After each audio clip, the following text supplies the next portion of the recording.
Баршаңызға сәлем. Бүгінгі видеода біз карго жайлы, трек номерлары жайлы, Қазақстанға Қытайдың ішкі сайттарынан қалай заказ беру керек жайлы осы видеода толықтай түсіндіріп кететін боламыз сіздерге.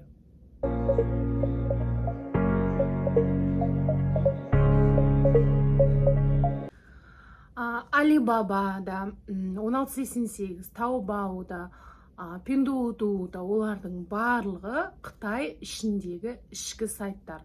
Сол Қытайдың халқына арналған сайттар болғандықтан, оларда экспорт деген нәрсе жоқ. Экспорт дегеніміз не? Ол басқа елдерге, шет елдерге тасымалдау. Ондай услуга ол сайттарда жоқ. Ол жерде миллиондаған магазиндар жиналған. Сол магазиндардан заказ жасайды. Сол Қытайлардың халықтар өздерінің адрестарына и курьерлар жан-жақтан адресқа адамға затты апарып береді. Сондықтан олар өздеріне арналған болғандықтан ол сайттардың барлығы арзан, әрі ассортименті өте көп. Өйткені Қытайда именно доставка, интернет арқылы, маркетплейстар арқылы заказ беру өте қатты дамыған бізге қарағанда. Маркетплейс дегеніміз жаңа Wildberries, Каспи сияқты сайттар ғой, дәл сондай сайттар Pinduoduo, 1688, Taobao. Бірақ Қытай халқына арналған сайттар, басқа елдерге емес. Бірақ басқа елдер өздеріне алдыру жолын тауып алған, то есть карго компаниялар пайда болды. Карго компания дегеніміз не жалпы? Карго компания дегеніміз ол Қытайда склады бар, бізге сол заттарды тасымалдап беретін компания. То есть сіз Pinduoduo, 1688, Taobao, Alibaba, Poizon қазір новый шығып жатқан сол сайттардың барлығында сол карго компанияның адресін жазасыз. Қазақстанның емес, өзіңіздікін емес, именно Қытайдағы карго компанияның складтың адресін жазасыздар. Номерларын бәрін жазып қоясыздар. Бірақ именно сол адрестің жанында карго компаниядан алған өздеріңіздің индивидуальный кодтарыңыз тұрады. Например, менікі мөлдір 0506. Например, да? Сол кодпен именно сіздің затыңыз екен таниды. Бірақ адреста, телефонда барлығынкі бірдей болады. Сол адреске сайттардан заттар келеді. Одан кейін келгеннен кейін 1-2 күн сортировкадан өтеді. Өткеннен кейін олар Қазақстанға қарай таможня арқылы уже Алматыдағы карго компанияның складына қарай жібереді. Карго компания дегеніміз міне осы. Турциядан болсын, басқа елдерден болсын, Қытайдан болсын, бізге заттарымызды әкеп беретін ол карго компания. Кейбір адамдар бар, өздерінің адрестарын жазып қояды екен. Бұл сайттар Қытайдың ішкі сайты болғаннан кейін сіз қалай өзіңіздің адресіңізді жазасыз? Қалай ол Қытайлар сіздің Қазақстандағы, например, Шымкентке әкеп береді? Өздеріңіз элементарно ойланыңыздар. Ондай тасымалдайтын услуга ол сайттарда жоқ. Алиэкспресс сияқты почта арқылы ол сайттар тасымалдамайды. Не үшін Алиэкспресс осы сайттарға қарағанда қымбат жүреді? Өйткені Алиэкспрессте уже полностью осы логистика, сіздерге әкеп берген доставка, полностью соның барлығы уже қосылған. Сондықтан Pinduoduo, Taobao, 1688-ге қарағанда Алиэкспресс әлде қайда 2-3 есе қымбат жүреді. Сол үшін, өйткені доставкасы уже сол заттың ішіне қосылып қойған. Ал неге Pinduoduo, 1688, Taobao'да арзан? Өйткені олар ішкі өздерінің халықтарына арналған және бізге доставка жоқ. Сондықтан логистиканың суммасы қосылмаған. Сондықтан оларда арзан. 2-3 есе. Қазір ешкім Қытайға бар товар алып келмейді. Барлық шоурумдар, оптовиктер, жаңағы барахолка болсын, Алматыдағылар бүкіл Қазақстан алатын. Олар сол карго компаниялар арқылы ішкі сайттардан алдырады Қытайлардың. WeChat пен көбісі оптовиктер жұмыс жасайды, Alibaba мен және 1688 пен жұмыс жасайды, көп алатындар. Сөйтіп, олардың барлығы сол карго компания арқылы алдыртады Қазақстанға. Өздері бармайды олар. Карго компанияның үлкен фуралар бар, таможня арқылы сол заттарды өткізіп береді, заказ жасаған. сөйтіп Алматыға әкеп береді. И естественно, олар бізге затымызды әкеп бергені үшін любой адам жұмысы үшін ақша алады. Бұл карго компанияларда өздерінің қызметі үшін ақша алады доллармен. Өйткені олар Қытаймен доллармен есептесіп, теңгемен төлемейді ғой Қытайларға. Әр килограммға карго компанияға байланысты қазіргі күнге тариф $4-8 басталады. $5, $5-2, кейбір карголар $5-5 алады. Әр карго әртүрлі жүреді. Авиамен доставка бар, тезірек келеді, бір аптаның ішінде, Турция сияқты дәл, бірақ ол жерде $12 басталады. Егер де сіздер тез алдыртам десеңіздер, авиамен алдыртсаңыздар болады, бірақ $12 за килограмм төлеуге дайын болыңыздар. Сосын кез келген зат алдырар алдын аналитика деген болады. Сол аналитиканы жасау керек міндетті түрде. Ол сайттағы бағасын есептеу керек. Сізге қаншадан өзі түсетін, одан кейін осы Қазақстанның нарығындағы бағаны қарау керек. Сосын заттың салмағын біліп, міндетті түрде салмағын шығарып алу керек за доставку. Соның барлығын қосып, сізге қанша түсетін, тиімді ма, тиімді емес па, соның барлығын біліп алып, егер де бізден арзан болса, сол кезде алдыртсаңыздар болады. Обязательно әр затты алатын кезде осындай аналитика жасап отыру, міндетті түрде жасап отыру керек. Сосын тағы бір айтып кететін маңызды дүние, көбісі осыны түсінбейді. Алматыда складтар, таможняның жанында Алматының складына жаңағы карго компания Қытайдан заттарды алып келеді. Ол жерде тағы да сортировкадан өтеді.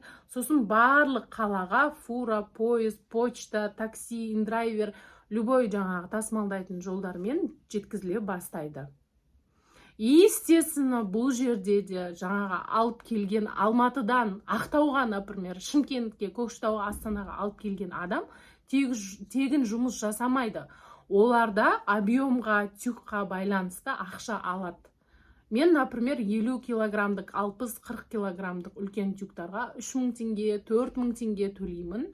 Ол енді объемға байланысты, ең кішкентай 500 теңгеден есептеледі. Сіздер Қазақстанның ішінде де бір-біріңізге посылка жіберген кезде 500 теңгеден жоғары индрайверға төлейсіздер ғой, или пойызға салып жібергенде посылкаға төлейсіздер. Дәл солай сияқты бұл жерде де алынады. Не үшін біз төлеп жатырмыз деген сұрақ сол үшін болмау қажет. Осылардың барлығына сіздер дайын болу керексіздер. Осының барлығын есептеп отыру керексіздер. Сондықтан менің кеңесім, бір штук зат заказ берудің сонау Қытайдан қажеті жоқ. Не вижу в этом смысла. Сіздер сонау Қытайдан бір резинка алдыртқандарыңызды. Егер реально өзім үшін 5-6 зат алдырам, сумка, аяқ киім, арзан алдырам, немесе бизнес жасаймын, жұмыс жасаймын десеңіздер, 10 килограмм, 20 килограммнан алдыртып отырам десеңіздер, сол кезде болады Қытаймен жұмыс жасауға. Бір штук затқа бола, ол жақтан әшейін көрейінші қалай болады екен деп, заказ берудің қажеті жоқ, бізден қымбатқа түсіп кетесіздер. Сосын логистика деген нәрсе болады. Любой заттың, любой посылканың именно сол зат екен, именно сіздің затыңыз екен білу үшін, любой посылканың, любой заттың трек номер деген нәрсесі болады. Трек номер любой посылкаға, любой продавец, любой магазин береді. Сол трек номермен именно сіздің затыңыз екенін танып отырады. Сайтта, например, мен бір сумка заказ бердім, продавец маған трек номер береді. Сол трек номермен складқа жеткен кезде именно менің затым екенін біліп отырады. Осы Қазақстанға келген кезде сол трек номермен маған қарай жібереді. Бұл трек номерді әр каргонка әртүрлі, кейбір карголарда сайт отслеживания бар, кейбір карголарда отдельно приложение бар для отслеживания, кейбір карголар тек телеграм канал арқылы жасап отырады отслеживанияны. Осы трек номерді обязательно, егер сайт болса, приложение болса, тіркеп отыру керек. Әр тректің өзінің описаниясымен. Например, мынандай трек, мынандай сумка деп тіркеп отыру керек. Жаңылыспау үшін қандай зат екенін. Обязательно тіркеп отыру керек. Даже если сіздерде сайт отслеживания, приложение, онда ештеңе болмаса, Өздеріңізге тректарыңызды бір жерге жазып отырыңыздар. Мынау трек мынандай зат, мынау трек мынандай зат. Телеграм каналға келген кезде мына трек кімдікі, мына зат кімдікі деп іздесе, сразу тректарыңызды қарай қоясыздар. Ішінде сіз бар болатын болсаңыз, о менікі деп уже сіздердікі екенін анықтайсыздар. Міндетті түрде. Сосын әр сайтта 1688-де де, Taobao'да да, Pinduodu'да да трек номер берілген жерде складқа, Қытайдағы складқа жеткен күні белгіленіп тұрады. Любой карго компания өздеріне магазин әкеліп беріп, уже өздеріне қабылдаған күннен бастап санай бастайды уақыттарын. 18, 20, 25 күнді сол именно Қытайдағы складқа түскен күннен барып есептейсіздер. Өздеріңіз сайтта заказ берген күннен емес. Өйткені әр магазин, әр сатушы әртүрлі жіберуі мүмкін. Кейбіреулерде тұрады да бір аптадан кейін бірақ жібереді. Кейбіреулер сразу жібереді. Кейбіреулер 5 күннен кейін жібереді. Сондықтан сіз уже бір апта бұрын заказ беріп қойған затыңызды бір апта өтіп кетті, келіп қоятын уақыты болды ғой деп ойлап отырасыздар. Ондай емес. Міндетті түрде отслежка жасап, сайттың өзінен қай күні карго компанияның складына жетті, уже сол күннен бастап 18-20 күн есептей бастайсыздар. Заказ берген күннен емес. Осыны мұқият естеріңізге сақтап алыңыздар. Сосын тағы да бір маңызды дүние айтып кеткім келген еді. Қытайдың ішкі сайттары 1688 болсын, Taobao болсын, Alibaba болсын, Pinduoduo болсын, карго компанияға ешқандай қатысы жоқ. Ол сайттарда отслежка тек қана карго компанияның складына барғанға дейінгі отслежка тұрады. Курьер уже складқа, карго компанияның складына өткізді ма, болды, оның уже жұмысы болмайды. Ары қарай карго компанияның жұмысы басталады. Сайттағы отслежка ол тек қана Қытай ішіндегі ғана, Қазақстанға ешқандай қатысы жоқ. Например, көбісі Pinduodu'да, мына скрин сияқты қалдырып кетем, жұлдызшаға шыққан кезде уже Қазақстанға келді деп ойлайды екен. Естеріңізде болсын достар, Pinduodu'ның Қазақстанға келгеніне ешқандай қатысы жоқ. Жұлдызша ол сіздерден отзыв сұрап жатыр продавец. Карго компанияның қызметкерін қолына тапсырған кезде курьерді, олар ойлайды сіз алды деп. Олар білмейді ол карго екен. Білсе де сіз алды деп ойлайды да, и отзыв сұрайды жеткізіп берген үшін. Жұлдызшаға шыққан кезде Қазақстанға жетті деген сөз емес. Вообще оған қатысы, Қазақстанға келгеніне Pinduodu'ның қатысы жоқ. Сол естеріңізде болсын. Например, осы жерде бір мысал келтірейін. Мен аяқ киім заказ берем. Сөйтіп 10 күні заказ берем. 10 күні ол шықпайды, 11 күні жолға қарай шығады. Сөйтіп 13 күні складқа жетеді, например, товар. И мен 13 күннен бастап уже примерно 20 күн есептеймін да. Получается, уже келесі айдың 3-не жетеді. Сөйтіп, телеграм канал, любой каргоның компанияның телеграм каналы болады, и олар жазып тұрады. 13 күнгі, ноябрьдің 13 күнгі заттар сортировкада деп айтылады. И сол кезде мен ойлаймын, так, менің затым 13 күні складқа жеткен еді. Значит, примерно менің затым келетін уақыт болып қалды деймін да. И уже күтіп отырам затым келгенін, килограммға төлеуге дайындалып отырам. Олар соны жазады, на сортировке там 10 число, на сортировке 15 число дейді. Ол 15-10 деген сіздің затыңыз складқа жеткен күн. Сайттан заказ берген күн емес, карго компанияның складына жеткен күн. Сол на сортировке деп жатқаны. По-любому складқа жеткен күннен бастап, примерно 20 күнге расчет жасаңыздар. 10 күнде келет, 15 күнде келет деген, ол маловероятно. Мүмкін болып қалады жақсы кездер болған кезде, бірақ в основном 20-25 күнге расчет жасайсыздар. Әсіресе заказ қабылдап, клиенттерден заказ қабылдап, саудамен айналысатын болсаңыздар, одан ертеге расчет жасамаңыздар. Өйткені таможня бар, жол бар, карантин дегендер бар. Соның барлығы играет роль. Міне Pinduoduo сайтына кірген кезде личный кабинет деген осылай болып тұрады. Осы жерде жаңағы складқа шыққан заттарыңыз, складқа келген кезі, трек номер, барлығы берілетін жер осы.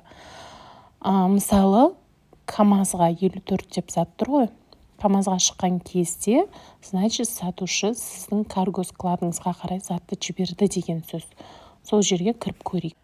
Міне осындай бет ашылады. Барлық сіздің заказдарыңызбен осы бетті былай скрин жасап переводчикқа саламыз.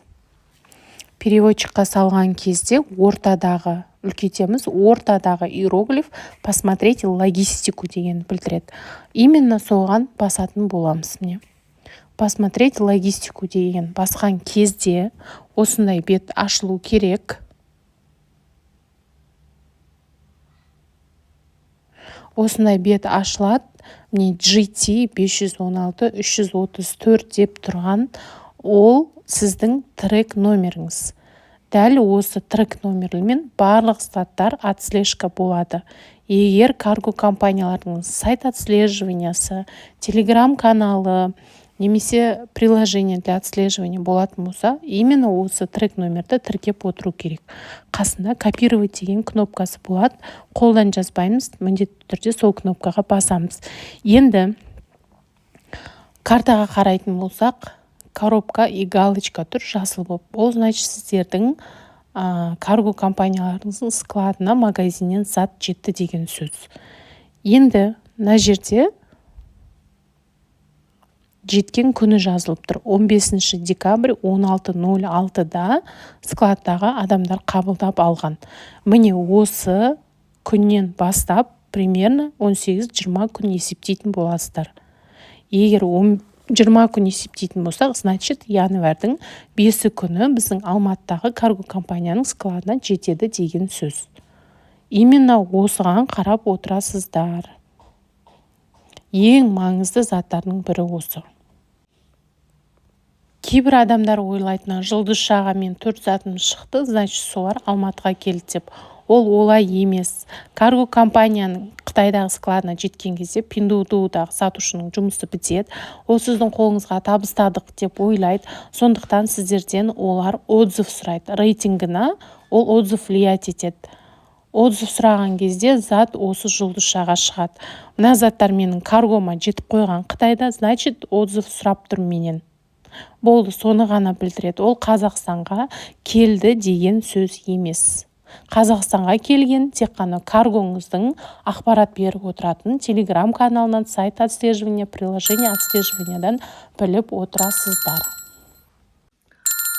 Ал достар, осы видеомен көп затты түсіндірдім деген ойдамын. Видео пайдалы болса, міндетті түрде маған лайк қойға ұмытып кетпеңіздер, жазылып кетіңіздер менің каналыма. Және уведомление қойып қойыңыздар, новый видео шыққан кезде сіздерге уведомление келіп тұратын болады.